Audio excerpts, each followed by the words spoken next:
writing a column for the last, many columns for the last 15 years, and one of the most famous columns is a slice of life column about life, about social life, about human interest stories.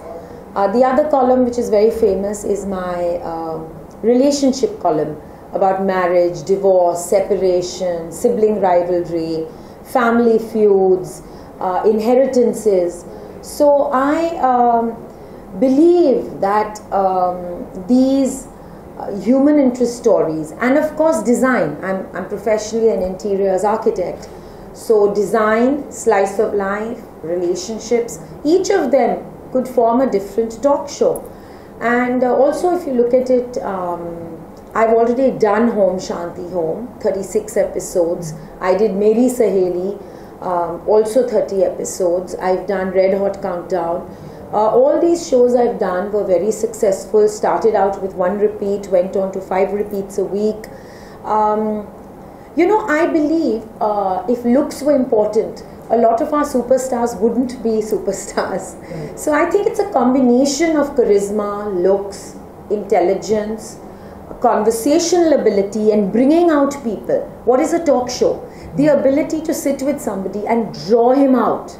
And I believe I've always enjoyed conversation, I've enjoyed people, I get along well with people. So why not take it a level further and reinvent and renew my talk show career? On a very naughty front, some of your talk show hosts have grown much older, and I think there is a lacuna today. अगर आप मेरी column को देखें, मैं अपने teens से लिखती आ रही हूँ और अभी 18 साल हो गए हैं कॉलम्स लिख के, और आप देखें मेरी कॉलम्स को तो मैं मशहूर लोगों के साथ, जैसे कि सुष्मिता सेन, शिल्पा शेट्टी, शाहरुख, करण जी, करण जौहर जी, सबके साथ मैंने कॉलम्स लिखी हैं, लेकिन मैंने आम लोगों के साथ भी लिखा है, artists, politicians, doctor Karan Singh, Piyush Goyal, Praful Patel, Arun Jaitley, उनके साथ भी कॉलम्स लिखी है। मशहूर आर्टिस्ट्स हैं, हुसैन साहब, उनके साथ मेरी बहुत पॉपुलर कॉलम थी। तो मैं समझती हूँ एक फैसेट, एक हिस्सा लाइफ को नहीं लेना चाहिए। जैसे इस रूम में ही आप देखें तो हर इंसान के अलग इंटरेस्ट्स होते हैं, तो मैं समझती हूँ बहुत सारे इंटरेस्ट्स को मैं टच अपॉन करूँगी। और of course it also depends on my entertainment company, my producers, my directors. तो बहुत से आइडियाज़ थ्रो हो रहे हैं, कुछ ना कुछ उठा के। ट्रैवल भी मैं भूल गई आपको कहना, ट्रैवल मेरे लिए बहुत करीब है। मैं I been all over the world and I love talking about different countries, so a travel show is very much on the cards. तो सबसे ज़्यादा क्या इंस्पायर करता है, अगर आप टॉक शो की अगर आप बात करें और या आपके कॉलम की बात करें, तो सबसे ज़्यादा क्या इंस्पायर करता है आपको इस कॉलम लिखने के लिए? देखिए, मेरे को तो बहुत चीज़ें इंस्पायर करती हैं। मैं समझती हूँ कि आज हम बहुत इम्पोर्टेंट पॉइंट पे खड़े हैं अपने कंट्री में, जब women's the role of a woman is changing very dramatically. That inspires me. Somebody like Karan Johar, who's a director, actor, singer, उन्होंने क्या कुछ नहीं किया है। मुझे क्या इंस्पायर करता है कि कोई सीमा नहीं होना चाहिए, और जिस वक्त सारे आपके स्टार्स मतलब रिटायर कर रहे हैं, मैं शुरुआत कर रही हूँ एक नए जर्नी की, और मेरे टॉक शोज बहुत सक्सेसफुल थे। तो बहुत से टेलीविज़न चैनल्स ने कहा क्यों आप वापस नहीं आ जाते, और आई एम वेरी रेडी। अगर आप एक पॉइंट लेंगे कि क्या शोज़ मुझे पसंद थे, I really enjoy Karan's show. I really like it. But his is a male point of view, a director's point of view. I'm a social entity in India. मेरी point of view कुछ और होगी, सिमी गरेवाल की कुछ और होगी।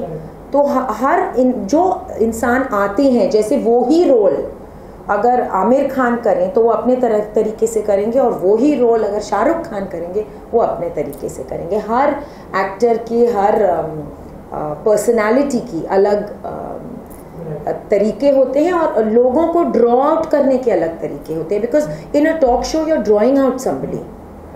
तो जैसे आपने कहा कि बहुत सारे टॉक शोज आ गए हैं, तो लोग कंपेयर करने की भी कोशिश करेंगे. तो do you want to say anything about this comparison between the Anupam Kher show and Coffee with Karan and your show? I think comparisons अच्छी होती हैं, क्योंकि उसमें क्या होता है, हर इंसान की जो खासियत है वो निकलती है. Karan is a director, Anupam is an actor, I am a writer, a television host and a famous personality in India. तो हम हर एक आदमी जो टेबल पे कुछ लाएगा अलग चीज़ लाएगा. मैं इंटरव्यू में तो नई हूँ, मैं करीब 18 साल से करते आ रही हूँ. जब इंडिया में टीवी भी नहीं होते थे, मैं बचपन में करीब आई वॉज वेरी यंग जब मैंने यूथ फोरम शो किया था दूरदर्शन के लिए. मैं बच्ची थी, करीब 11 या 12 ईयर्स की. तो I have never been afraid of the camera. और अगर आप कंपैरिजन लेंगे तो आप सोचिए कि आप लगान में अगर आमिर को दिलवाले दुल्हनिया में शाहरुख को कंपेयर करेंगे तो उसमें कंपैरिजन नहीं ज़्यादातर हो सकती है, क्योंकि ही इज़ ब्रिलियंट इन लगान and he is absolutely brilliant in Dilwale Dulhania. So I think Anupam is great. He has a different attitude. He's a friend of mine. Karan is somebody I greatly love and admire. I think he's a great guy because उन्होंने कोई भी अपनी dream को नहीं छोड़ी है. वो act भी कर चुके हैं, वो कुछ भी जो भी उन्होंने चाहा इस ज़िंदगी से, उनमें और मेरी में एक सिमिलैरिटी है कि हम ज़िंदगी में जो करना चाहते हैं हम कर रहे हैं. हम सीमा के अंदर नहीं बैठे हैं कि मैं लेखक हूँ तो लेखक होके ही मरूंगी. हम लोग हर एक चीज़ करेंगे जो हम चाहते हैं और उसमें सक्सीड भी करेंगे. राइट. आपने अपने कॉलम के थ्रू बहुत सारी चीज़ें एक्सप्लोर की है, तो ऐसी कोई अपकमिंग चीज़ है जिसको आप एक्सप्लोर करना चाहेंगे इन फ्यूचर? अब जो मैं एक्सप्लोर करूँगी टीवी के ज़रिए करूँगी और सिनेमा के ज़रिए करूँगी. जो रह गया है वो है लोगों से बातचीत करना, उनके अंदर क्या है उसको निकालना. वो भी एक आर्ट है. जैसे कि एक बार मैं गई थी सुष्मिता की इंटरव्यू करने. She is a friend of mine, वो मेरी सहेली है. और उसने कहा था, निशा देखिए हम ड्राइंग रूम में ही करेंगे, मैं बहुत प्राइवेट इंसान हूँ, घर में हम नहीं जाएंगे. तो ऐसे नो प्रॉब्लम सुश, जो आपको कंफर्टेबल है वो ही करेंगे हम. एंड इंटरव्यू के ज़रिए आप मानेंगे नहीं कि वो मुझे पूरे घर में कैमरा के साथ ले गई. तो शुरुआत एक तरीके से होता है और फिर इंसान कंफर्टेबल होने लगता है किसी के साथ, और हर कोई के साथ नहीं हो सकता. You can only be comfortable with an equal. These are people जिनके साथ मैं उठती बैठती हूँ, तो एक कंफर्ट लेवल ज़रूर होगा उनके साथ. राइट. लास्टली ऑडियंस से कुछ कहना चाहेंगे अपने शो के बारे में अपनी ऑडियंस को? ये शो ही की बात नहीं है, ज़िंदगी में बात. फ़िलहाल मेरे बायोपिक की भी हो रही है. वर्ल्ड फेमस मशहूर ऑथर जेफरी आर्चर ने इंडिया में एक ही कहानी लिखा है, एक ही पर्सनालिटी के बारे में, और वो है निशा जामवाल.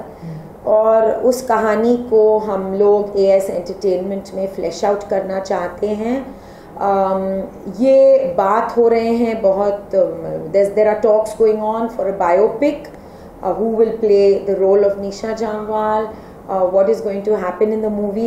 और देखा जाए तो Jeffrey Archer, Lord Jeffrey Archer world famous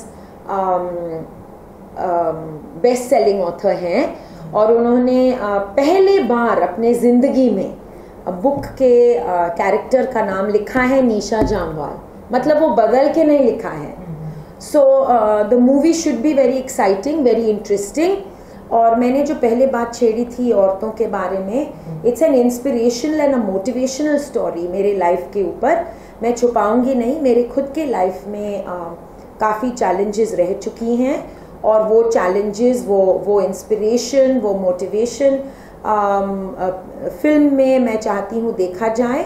अभी the entertainment company is deciding on the producer, the director, the protagonist जो एक्टर होंगे. और सबसे इम्पॉर्टेंट बात है scripting. We are in the middle of scripting. तो ये सब बातें हो रही हैं. बहुत जल्दी बहुत कुछ शेयर करने को भी मिलेगा.